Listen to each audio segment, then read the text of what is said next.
Welcome, Mr. Jarvis. The second open forum segment of the meeting provides citizens with an opportunity to address the trustees on any subject except personnel. This is not intended to be a discussion or debate, and trustees will not reply to the speaker. Derogatory comments aimed at an individual will not be tolerated. You will have 3 minutes to speak, and Ms. Forsberg will notify you when your time is up. Thank you. Thank you, President Fowler. On June 8 of last year, in violation of the Texas Open Meetings Act, this board unlawfully closed and ordered all concerned citizens to leave the room during a hearing before this board. On September 21 of last year, this board received a demand letter from my attorney requesting that you reschedule another Level 4 hearing that was open to the public. The board was informed that if you refused to comply with the law and provide me with an open hearing, a lawsuit would be filed.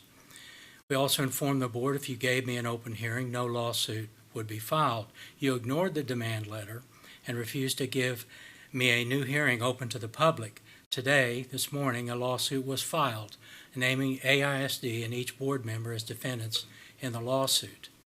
The closing of the hearing is part of a pattern of AISD concealing and actively obstructing information. In November of 2022, a senior official informed me that all AISD administrators were simply too busy to answer any of my questions or requests for information. They could not meet with me, speak with me, respond to any of my emails. When I asked this senior official if this email that he sent to me was sent to all public inquiries or was this prohibition targeted to deny only me access to district administrators, the official ignored my question, confirming that I alone was targeted and denied access to all district administrators. The board knows about this targeted denial of my access to district administrators, and this board has refused to take any corrective action to rescind that instruction or that email. In March of 2023, senior officials banned interested citizens who simply wanted to observe public complaint hearings without policy authority to do so. In my judgment, this was a lawless act not supported by anything in the current AISD policy dealing with public grievances.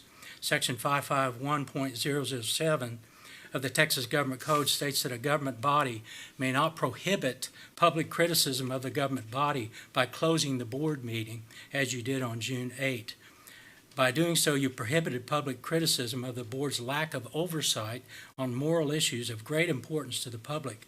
The board's decision to unlawfully close the June 8 hearing was clearly designed to conceal the conduct of district officials and avoid accountability of those same officials and the board to parents, taxpayers, and voters.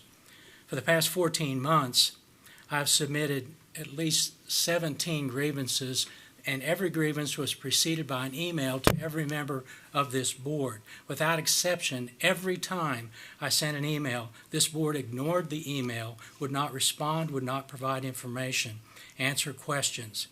Although your policy says you encourage informal resolution before filing a formal grievance, there's no informal resolution because every member of the board refuses to respond.